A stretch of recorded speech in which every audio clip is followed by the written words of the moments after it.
Hello നമസ്കാരം, PSC ഇൻസൈറ്റ്സിലേക്ക് സ്വാഗതം. Degree level പ്രിലിംസിൻ്റെ അടുത്ത ഒരു എക്സാമിനേഷൻ ഉടനെ തന്നെ വരാൻ പോവുകയാണ്.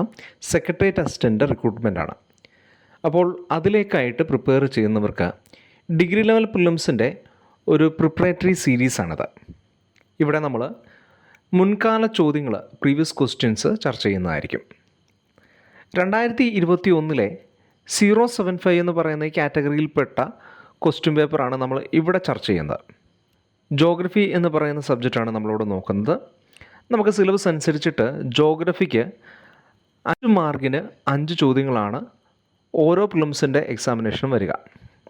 നമുക്ക് ഈ ഒരു ക്വസ്റ്റ്യൻ പേപ്പറിലെ 5 ചോദ്യങ്ങൾ നോക്കാം. ഒന്നാമത്തെ ചോദ്യം, consider the following statements. Statement A, westerlies are more powerful and aggressive in southern hemisphere. Statement B, Westerlies in southern hemisphere blows through friction-free surface of oceans. Select the correct answer. Statement A is correct, B is incorrect.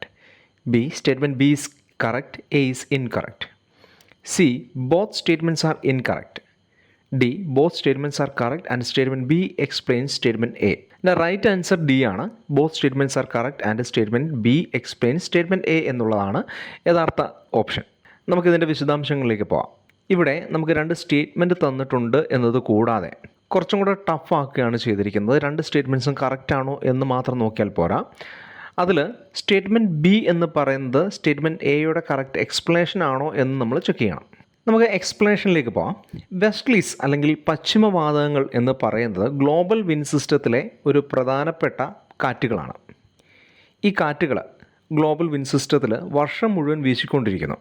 ഇതിൽ southern ഹെമിസ്ഫിയറിൽ വീശുന്ന വെസ്റ്റർലീസിനെ കുറിച്ചാണ് നമുക്ക് ചോദ്യം. Westerlies എന്ന് പറയുന്നത് 30 ഡിഗ്രിക്കും 60 ഡിഗ്രിക്കും ഇടയിലുള്ള ലാറ്റിറ്റ്യൂഡിൽ northern ഹെമിസ്ഫിയറിലും അതുപോലെ തന്നെ സദേൺ ഹെമിസ്ഫിയറിലും ഒരുപോലെ പ്രവർത്തിക്കുന്ന കാറ്റുകളാണ്. പടിഞ്ഞാറ് നിന്നും കിഴക്കിലേക്ക് വീശുന്നതുകൊണ്ടാണ് ഇതിനെ വെസ്റ്റർലീസ് എന്ന് പറയുക. സാധാരണ നമ്മൾ ജോഗ്രഫിയിൽ ഒരു കാറ്റിൻ്റെ ഡയറക്ഷൻ എന്ന് പറയുമ്പോൾ അത് ഉത്ഭവിച്ച് എങ്ങോട്ട് വീശുന്നു എന്നുള്ളത് അനുസരിച്ചിട്ടാണ് അതിൻ്റെ ഒരു ഡയറക്ഷൻ പറയുക. നമുക്ക് ചിത്രത്തിൽ കാണുന്നത് പോലെ എർത്തിൻ്റെ ഗ്ലോബിൽ സദേൺ ഹെമിസ്ഫിയറിലും നോർത്തേൺ ഹെമിസ്ഫിയറിലും ഓപ്പോസിറ്റായിട്ട് ഏതാണ്ട് സിമിലറായിട്ടുള്ള കാറ്റുകൾ വർഷം മുഴുവൻ വീശുന്നതായിട്ട് കാണാൻ വേണ്ടി കഴിയും. ഭൂമധ്യ രേഖയുടെ മുകളിലും താഴെയുമായിട്ട് ട്രോപ്പിക്കൽ പ്രദേശങ്ങളിൽ നോർത്ത് ഈസ്റ്റ് ട്രേഡ് വിൻഡും സൗത്ത് ഈസ്റ്റ് ട്രേഡ് വിൻഡും വീശുന്നതായിട്ട് കാണാം. ട്രേഡ് വിൻഡുകൾ കഴിഞ്ഞാൽ 30 ഡിഗ്രിക്കും 60 ഡിഗ്രിക്കും ഇടയിൽ പടിഞ്ഞാറ് നിന്നും കിഴക്കിലേക്ക് വീശുന്ന കാറ്റുകളാണ് വെസ്റ്റർലീസ് എന്ന് പറയുന്നത്. 60 ഡിഗ്രിക്ക് മുകളിൽ പോളാർ ഈസ്റ്റ്ലീസും വേറെയുണ്ട്. ഇതിൽ വെസ്റ്റർലീസിനെ കുറിച്ചാണ് നമ്മൾ ചോദിക്കുന്നത്. സ്പെസിഫിക്കലി സദേൺ ഹെമിസ്ഫിയറിലെ വെസ്റ്റർലീസിനെ കുറിച്ച് ചോദിച്ചിരിക്കുന്നു. നമുക്ക് ഗ്ലോബിൽ കാണുന്നത് പോലെ ഈ സദേൺ ഹെമിസ്ഫിയർ എന്ന് പറയുന്നത് കൂടുതൽ ലാൻഡ് മാസ് ഉള്ള പ്രദേശങ്ങളാണ്. കോണ്ടിനെൻറ്റുകളും പർവ്വതനിരകളും ഒക്കെ നമുക്കവിടെ കാണാൻ വേണ്ടി കഴിയും. സദേൺ ഹെമിസ്ഫിയർ ആകട്ടെ നമുക്കധികം ലാൻഡ് മാസ് ഒന്നുമില്ല, കൂടുതലും ഓഷ്യൻ റീജിയനാണ്. അപ്പോൾ നമുക്ക് സ്റ്റേറ്റ്മെൻറ്റിലേക്ക് വരികയാണെങ്കിൽ സ്റ്റേറ്റ്മെൻറ്റ് എ പറയുന്നത് ഈ സദേൺ ഹെമിസ്ഫിയറിൽ അല്ലെങ്കിൽ ദക്ഷിണാർദ്ധഗോളത്തിലെ ഈ പശ്ചിമവാതകങ്ങൾ എന്ന് അല്ലെങ്കിൽ വെസ്റ്റർലീസ് എന്ന് പറയുന്നത് കൂടുതൽ പവർഫുള്ളാണ്, കൂടുതൽ അഗ്രസീവാണ്. അതിൻ്റെ ഒരു റീസണായിട്ട് നമുക്ക് സ്റ്റേറ്റ്മെൻറ്റ് ബിയിൽ കാണാൻ വേണ്ടി സാധിക്കാം. സദേൺ ഹെമിസ്ഫിയറിൽ ഈ കാറ്റുകൾ വീശുന്നത് വളരെയധികം ഫ്രിക്ഷൻ കുറഞ്ഞ ഓഷ്യൻസിൻ്റെ ആ ഒരു സർഫേസിലൂടെയാണ് എന്നുള്ള ഒരു കാരണമായിട്ടാണ്. അപ്പോൾ നമുക്ക് ഇത് ശരിയാണ്. കാരണം എന്താണെന്ന് വെച്ച് കഴിഞ്ഞാൽ ഉത്തരാർദ്ധഗോളം അല്ലെങ്കിൽ നോർത്തേൺ ഹെമിസ്ഫിയറിൽ കാറ്റുകൾ വീശുമ്പോൾ ഈ പർവ്വതങ്ങളും ലാൻഡ് മാസിലേക്ക് ഉരസിയിട്ട് ഈ കാറ്റിൻ്റെ എനർജി നഷ്ടപ്പെടുകയാണ് ചെയ്യുന്നത്. സോ അതിന് പവർ കുറവായിരിക്കും. അതേ സമയത്ത് സദേൺ ഹെമിസ്ഫിയറിൽ ഓഷ്യൻ്റെ മുകളിൽ വളരെയധികം ഫ്രിക്ഷൻ കുറഞ്ഞ ഒരു പ്രതലത്തിലൂടെ ഇത് വീശുന്നത് കൊണ്ട് ഇത് കൂടുതൽ അഗ്രസീവും കൂടുതൽ പവർഫുള്ളും ആണെന്ന് കാണാൻ വേണ്ടി കഴിയും. അടുത്ത ചോദ്യം, patlands are characteristic features of Aravallis, Chota Nagpur region, C Kashmir Himalaya, D Thar desert. ഈ പാറ്റ്ലാൻഡ്സ് എന്ന് പറയുന്നത് ഏത് ജോഗ്രഫിക്കൽ ഫീച്ചറാണ് എന്നുള്ളതാണ് ചോദ്യം. 2 പർവ്വതനിരകളും ഒരു പ്ലേറ്റും ഒരു ഡെസേർട്ടും നമുക്ക് ഇവിടെ ഓപ്ഷൻസായിട്ട് തന്നിട്ടുണ്ട്. ഇതിൽ റൈറ്റ് ആൻസർ ചോട്ടാ നാഗ്പൂർ റീജിയൻ ആണ്. ഇതൊരു പ്ലേറ്റുമാണ്. പാറ്റ്ലാൻഡ്സ് എന്ന് പറയുന്നത് എന്താണെന്ന് നമ്മൾ മനസ്സിലാക്കണമെങ്കിൽ ആദ്യം പ്ലേറ്റു എന്താണെന്ന് പഠിക്കണം. പീഠഭൂമികൾ നമ്മൾ ബേസിക്കായിട്ട് ജോഗ്രഫിയിൽ പഠിക്കുന്ന പോർഷൻസാണ് ഇതൊക്കെ. ജാർഖണ്ഡ്, ഒഡീഷ, ഛത്തീസ്ഗഡ് തുടങ്ങുന്ന പ്രദേശങ്ങളിൽ നമ്മൾ കാണുന്ന ഒരു വലിയ പീഠഭൂമിയാണ് ചോട്ടാ നാഗ്പൂർ പ്ലേറ്റു എന്ന് പറയുന്നത്. ഈ ഒരു പ്ലേറ്റുവിൽ നമ്മൾ കാണുന്ന ജോഗ്രഫിക്കൽ ഫീച്ചറാണ് പാറ്റ്ലാൻഡ്. പാറ്റ് എന്ന് പറയുന്ന ലോക്കൽ ലാംഗ്വേജിൽ അറിയപ്പെടുന്നത് വളരെ ഉയരം കൂടിയ ഹൈലാൻഡ്സിനെ വിളിക്കുന്ന പേരായിട്ടാണ്. അതായത് നമ്മൾ ജോഗ്രഫിക്കലി പറയുകയാണെങ്കിൽ ടേബിൾ ലൈക്ക് പ്ലേറ്റു റീജിയൻസ് ആണ്. ഒരു മേശ ഇട്ടിരിക്കുന്നത് പോലെ സമതല പ്രദേശത്തു നിന്നും വളരെയധികം ഉയരത്തിൽ ഒരു വലിയ ഒരു പ്രദേശമായിട്ട് വ്യാപിച്ചു കിടക്കുന്ന രീതിയിൽ ഉള്ള പീഠഭൂമികളാണ്. നമുക്ക് ചിത്രത്തിൽ കാണുന്നത് പോലെ നമുക്ക് ഇത്തരത്തിൽ ഈ വലിയ ഉയരത്തിലുള്ള സമതല പ്രദേശങ്ങൾ കാണാൻ വേണ്ടി സാധിക്കും. അപ്പോൾ ഇത്തരത്തിലുള്ള ജോഗ്രഫിക്കൽ ഫീച്ചേഴ്സ് ഛോട്ടാ നാഗ്പൂർ പ്ലേറ്റുവിൻ്റെ വളരെയധികം ഇമ്പോർട്ടൻ്റ് ആയിട്ടുള്ളൊരു ഫീച്ചറാണ്. ഈ പ്ലേറ്റു എന്ന് പറയുന്നത് വോൾക്കാനിക് ആക്ടിവിറ്റിയുടെ ഭാഗമായിട്ട് വളരെയധികം പുരാതന കാലത്ത് ഭൂമി രൂപപ്പെടുന്ന കാലഘട്ടത്തിൽ തന്നെ ഈ ലാവകൾ തണുത്തുറഞ്ഞുണ്ടാകുന്ന വലിയ പീഠഭൂമികളായിട്ടുള്ള പ്രദേശങ്ങളായതുകൊണ്ട് ജിയോളജിക്കലായിട്ടുള്ള ഫീച്ചേഴ്സിൽ മിനറൽ റിസോഴ്സസ് വളരെയധികം കൂടുതലാണെന്ന് കാണാൻ വേണ്ടി കഴിയും. നമുക്ക് അടുത്ത ചോദ്യത്തിലേക്ക് പോകാം.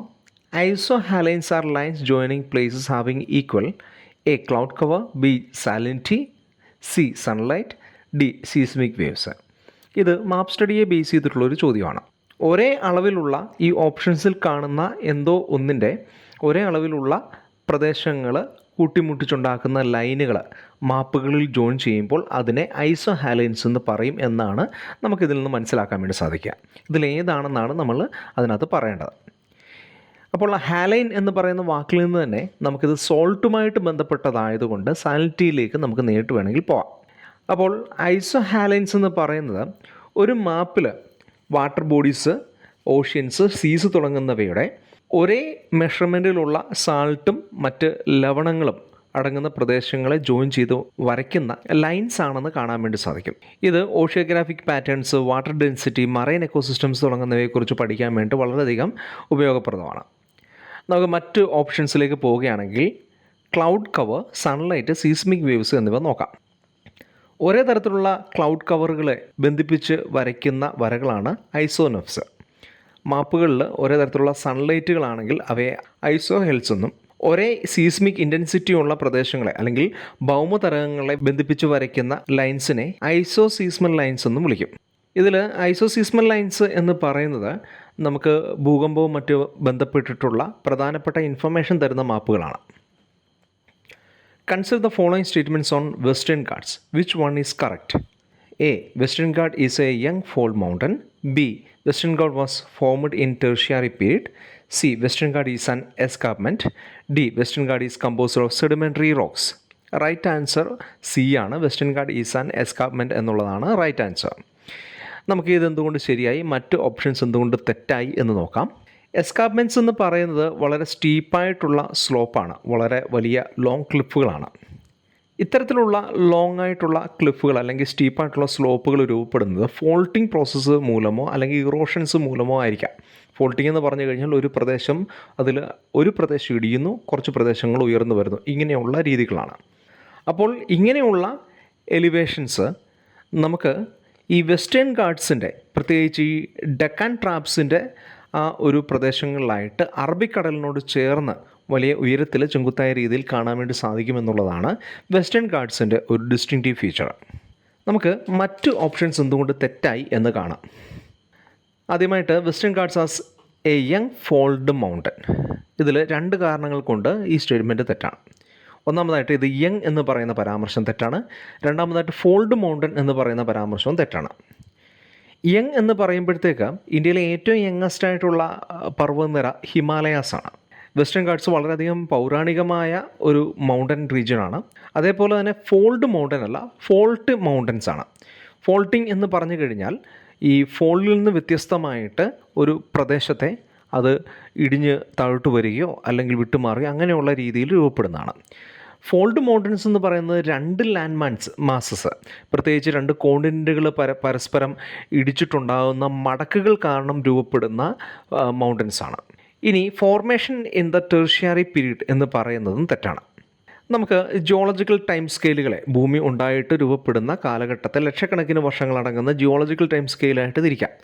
അതിൽ പാലിയോസോയിക്ക്, മിസോസോയിക്ക്, ടെർഷ്യറി, ക്വാട്ടർണറി തുടങ്ങുന്ന പല പീരീഡ് എറകളുണ്ട്. അപ്പോൾ ഇതിൽ മിസോസോയിക് കാലഘട്ടത്തിൽ തന്നെ ഈ വെസ്റ്റേൺ ഗാട്സ് രൂപപ്പെടുകയുണ്ടായി. അപ്പോൾ അതുകൊണ്ട് ഈ സ്റ്റേറ്റ്മെൻറ്റ് തെറ്റാണ്. അടുത്ത statement composed of sedimentary rock എന്നുള്ളതാണ്. അതും തെറ്റാണ്. പ്രൈമർലി ഇത് ഇഗ്നിയസ് റോക്സ് ആണ് ഇതിനകത്ത് കൂടുതലായിട്ടുള്ളത്. നമ്മൾ നേരത്തെ പറഞ്ഞ പോലെ ഡെക്കാൻ ട്രാപ്സ് ഇതിൻ്റെ ഭാഗത്ത് ഒരുപാടുണ്ട്. ഈ പ്ലേറ്റൂസ് പലതും ഈ വോൾക്കാനിക് എറപ്ഷൻസിൻ്റെ ഭാഗമായിട്ട് രൂപപ്പെട്ടത് കൊണ്ട് തന്നെ ബസാൾട്ടുകൾ നമുക്ക് കൂടുതലായിട്ട് കാണപ്പെടുന്ന ഒരു പ്രദേശമാണ് വെസ്റ്റേൺ ഗാട്ട്സ് എന്ന് കാണാൻ വേണ്ടി കഴിയും. നമുക്ക് ഈ പറയുന്ന ലാറ്ററൈറ്റ് സോയിൽസും അതുപോലെ തന്നെ സെഡിമെൻ്ററി ഫോർമേഷൻസും ഒക്കെ കാണാൻ സാധിക്കുമെങ്കിലും നമുക്ക് സെഡിമെൻ്ററി ഫോർമേഷൻസ് വളരെയധികം കുറവാണ് എന്നുള്ളതും മനസ്സിലാക്കണം. അടുത്ത ചോദ്യം, which of the following is an open source GIS software? QGIS, MapInfo, ArcGIS, ERDAS. Right answer QGIS ആണ്. എന്താണ് GIS software? Geographic information system സോഫ്റ്റ്വെയറിൻ്റെ ചുരുക്കരൂപമാണ് GIS എന്ന് പറയുന്നത്. നമുക്ക് രണ്ട് തരത്തിലുള്ള മാപ്പിൻ്റെ ഇൻഫർമേഷൻസ്, സ്പേഷ്യൽ ഡേറ്റയും ഡിസ്ക്രിപ്റ്റീവ് ഡേറ്റയും കൂടെ കമ്പൈൻ ചെയ്തിട്ടുള്ള സോഫ്റ്റ്വെയർ സിസ്റ്റംസാണ് ജിസ് എന്ന് പറയുന്നത്. ഇതിൽ സ്പേഷ്യൽ ഡേറ്റ എന്ന് പറയുന്നത് മാപ്പുകളോ സാറ്റലൈറ്റ് ഇമേജുകളോ ഒക്കെ അടങ്ങുന്ന ഡേറ്റയാണെങ്കിൽ, ഡിസ്ക്രിപ്റ്റീവ് ഡേറ്റ എന്ന് പറയുന്നത് ഡെമോഗ്രാഫിക് ഇൻഫർമേഷൻസോ അല്ലെങ്കിൽ വെജിറ്റേഷൻ ടൈപ്സോ ഒക്കെ സൂചിപ്പിക്കുന്ന ഡേറ്റയാണ്. ഡെമോഗ്രാഫിക് എന്ന് പറയുമ്പോൾ ആളുകളെക്കുറിച്ചുള്ള വിവരങ്ങൾ, ഇപ്പം പുരുഷന്മാരാണോ സ്ത്രീകളാണോ കൂടുതൽ, അല്ലെങ്കിൽ ഏത് ഏജ് ഗ്രൂപ്പാണ്, അങ്ങനെയുള്ള ഇൻഫർമേഷൻസ്. അല്ലെങ്കിൽ വെജിറ്റേഷൻ ടൈപ്സ് എന്ന് പറയുമ്പോഴത്തേക്ക് ഏത് തരത്തിലുള്ള സസ്യങ്ങളാണ് വളരുന്നത്, ഇങ്ങനെയുള്ള കാര്യങ്ങളാണ് അതിനകത്തുള്ളത്. QGIS, ക്വാണ്ടം ജിസ് എന്ന് പറയുന്നത് ഈ കൂട്ടത്തിൽ ജോഗ്രഫിക് ഇൻഫർമേഷൻ സിസ്റ്റം സോഫ്റ്റ്വെയർസിൽ വളരെ ഓപ്പണായിട്ട് ഫ്രീ ആയിട്ട് കിട്ടുന്ന സോഫ്റ്റ്വെയർ പ്ലാറ്റ്ഫോമാണ്. ബാക്കി നമ്മൾ ഓപ്ഷണൽ കണ്ടിട്ടുള്ള എല്ലാ ജിസ് സോഫ്റ്റ്വെയർസും പെയ്ഡായിട്ടുള്ളതാണ്. ഇവിടെ QGIS അല്ലെങ്കിൽ ക്വാണ്ടം ജിസ്സിൽ ഗ്ലോബൽ കമ്മ്യൂണിറ്റിയിലുള്ള കുറേയധികം ഡെവലപ്പേഴ്സ് തങ്ങൾക്കുള്ള റിസോഴ്സ് എല്ലാം വെച്ചിട്ട് വളരെ ഓപ്പണായിട്ട് വളരെ ഫ്രീ ആയിട്ട് ഈ ഒരു സോഫ്റ്റ്വെയർ ഡെവലപ്പ് ചെയ്തു. ഇതിൽ നിന്നും ഒരു അക്കാഡമിക് പർപ്പസിനോ അല്ലെങ്കിൽ പ്രൊഫഷണലായിട്ടുള്ള ആവശ്യങ്ങൾക്ക് വേണ്ടിയിട്ടോ ഒരാൾക്ക് അത് ഡൗൺലോഡ് ചെയ്യുകയോ മോഡിഫൈ ചെയ്യുകയോ അത് ഡിസ്ട്രിബ്യൂട്ട് ചെയ്യുകയോ ഒക്കെ ചെയ്യാൻ വേണ്ടി സാധിക്കും. സോ 2021 075 എന്ന് പറയുന്ന കാറ്റഗറി നമ്പറിലെ ക്വസ്റ്റ്യൻസിലെ ജോഗ്രഫി ക്വസ്റ്റ്യൻസ് നമ്മളിവിടെ നോക്കി. നമുക്ക് മറ്റ് സബ്ജക്ട്സ് വരുന്ന വീഡിയോസിൽ നമുക്ക് നോക്കാം. Thank you.